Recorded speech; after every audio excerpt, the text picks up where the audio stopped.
para sa mga sumubok pero hindi po pinalat. Para sa inyo ang kwentong ito. Ito ang kwento ng taong umakyat sa maling bundok. So may isang lalaki, ang pangalan niya ay Leo. Matagal niya ng pangarap na yung pinakamataas na bundok sa kanilang lugar ang kanyang akyatin. Para sa kanya, ito ang sukatan ng totoong tagumpay. Kapag naabot niya yun, pakiramdam niya magiging tama na ang buhay niya. Kaya taon ang ginugol niya sa kakahanda, nagtipid siya, nag-training siya, sakripisyo. Lahat nakatutok sa iisang bundok. Pagkakyat niya, puro hamon. Malakas hangin, matarik na bato, pagod na katawan. Puro tuloy lang siya kasi ang akala niya, pag tumigil ako, talo ako. Tama naman. Tama. Habang umakyat, napadaan siya sa mga magandang tanawin. May mga baryo na nagyaya sa kanya, uy, dito ka na, trabaho, oh, kaibigan. Bago simula. May mga burol na mas kayang akyatin at mas bagay na sa kakayahan niya. Pero lagi niya sagot, hindi ngayon. May bundok pa akong hahabulin.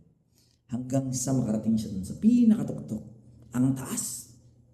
Ang lamig. Kaso pagod siya. Pagdating doon, wala siyang nakita. Wala siyang tagumpay na naramdaman. Walang saya. Walang nagbago. Napagod lang. Doon niya na-realize yung masakit na katotohanan. Hindi ito ang bundok na gusto niya. Ito ang bundok na akala niya dapat niyang gustuhin. At sa pagtingin niya sa baba, nakita niya lahat ng tinanggihan niya. Mga oportunidad, tao, trabaho, at daan na sana'y nagbigay sa kanya ng totoong saysay o kabuluhan. Bumaba si Leo. At ngayong hindi na siya naghabol sa maling pangarap, natuto siyang pumili ng landas na tugma sa puso at kakayahan niya. At doon siya tunay na umunlad. Kaibigan, baka tulad mo si Leo. Napagod ka dahil mali ang bundok na inakyat mo. Hindi lahat ng mataas tama para sa iyo. Hindi lahat ng kinakahumalingan mo ay nakakabuti sa iyo. Huminto ka sandali, tanungin mo sarili mo, ito ba talaga ang gusto ko?